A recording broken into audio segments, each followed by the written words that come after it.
میں نے حدیث میں ایک واقعہ پڑھا. رسول اللہ صلی اللہ علیہ وسلم کے پاس ایک آدمی آیا, اس نے اسلام قبول کیا. تو آپ کا طریقہ یہ تھا کہ جب کوئی اسلام قبول کرتا تو آپ اس کی ٹریننگ کے لیے, اس کی تربیت کے لیے اس کو کسی سینئر صحابی کے پاس کر دیتے تھے. تو آپ نے اس آدمی کو حضرت علی کے ساتھ کر دیا. یہ مدینے کا واقعہ ہے. وہاں لوگ روزانہ مسجد میں ملتے تھے. تو چند دن کے بعد آپ نے دیکھا کہ وہ آدمی دکھائی نہیں دے رہا ہے مسجد میں. تو آپ نے حضرت علی سے پوچھا کہ وہ آدمی کہاں گیا؟ تو انہوں نے کہا کہ مجھے بھی نہیں معلوم, مجھ سے بتایا نہیں, اور خود سے کہیں چلا گیا وہ. تو آپ نے فرمایا کہ جس آدمی کو وہ ملے تو وہ اس کو میرے پاس لائے. تو خیر کسی کو مل گیا وہ آدمی, پھر وہ لے آیا. آپ نے پوچھا کہ تم کیوں چلے گئے؟ تو اس نے کہا کہ آپ نے کہا تھا کہ علی سے دین سیکھو, تو میں نے سیکھ لیا. تو میں چلا گیا.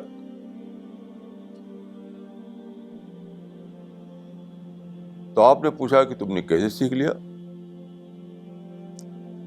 تو اس نے پارہ کی یہ سورہ پڑھی, یہ بتایا انہوں نے مجھے. اس سورہ میں مجھے سارا دین مل گیا. فَمَن يَعْمَلْ مِثْقَالَ ذَرَّةٍ خَيْرًا يَرَهُ وَمَن يَعْمَلْ مِثْقَالَ ذَرَّةٍ شَرًّا يَرَهُ. یہ جو آخری ٹکڑا ہے کہ جس نے ایک ذرے کے برابر بھی کوئی نیکی کی ہے تو وہ قیامت میں اس کو پا لے گا, اس کا انعام پا لے گا. اور جس نے ذرے کے برابر برائی کی ہے تو اس کا بدلہ اس کو مل جائے گا آخرت میں. تو اس نے کہا کہ اس آیت میں مجھے سب دین مل گیا. کیونکہ آپ دیکھیے کہ جس آدمی کی فطرت زندہ ہو, جس کا ضمیر مر نہ گیا ہو, تو اندر کا جو کانشنس ہے, ضمیر ہے, وہ بتاتا رہتا ہے. اسی آتا ہے کہ خود ما صفا دا ما قدر. جو تمہارے ضمیر کو ٹھیک لگے وہ کرو, اور جو ضمیر میں کھٹکے اس کو نہ کرو.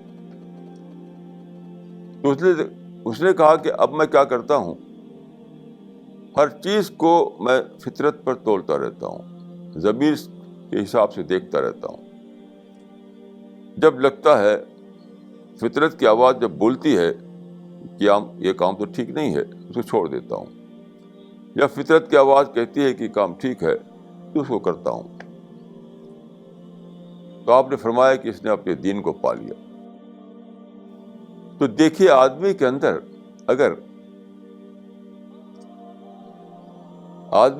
اگر سچا احساس جاگ اٹھے, تلاش جاگ اٹھے, پانے کی اسپرٹ جاگ اٹھے, تو ایک سورہ, ایک آیت اس کی ہدایت کے لیے کافی ہو جاتی ہے. کیونکہ سچی بات یہ ہے کہ سچائیاں ہمارے دل کے اندر رکھی ہوئی ہیں. بل ہوا آیاتم بینات فی صدور الذین اوتوا العلم. قرآن میں جن سچائیوں کو بیان کیا گیا ہے وہ انسان کے اندر پیوست ہیں, ہر انسان کے اندر. قرآن میں ہے کہ فَأَلْهَمَهَا فُجُورَهَا وَتَقْوَاهَا. برائی بھی خدا نے بتا دی انسان کی فطرت کو, اور بھلائی بھی بتا دی انسان کی فطرت کو. تو سچی بات یہ ہے کہ غیر شعوری طور پر ہم کو سب کچھ بتا دیا گیا ہے. اب ہم اس غیر شعور کو شعور میں لاتے ہیں, انکانشس کو کانشس میں لاتے ہیں. یہی ڈسکوری ہے.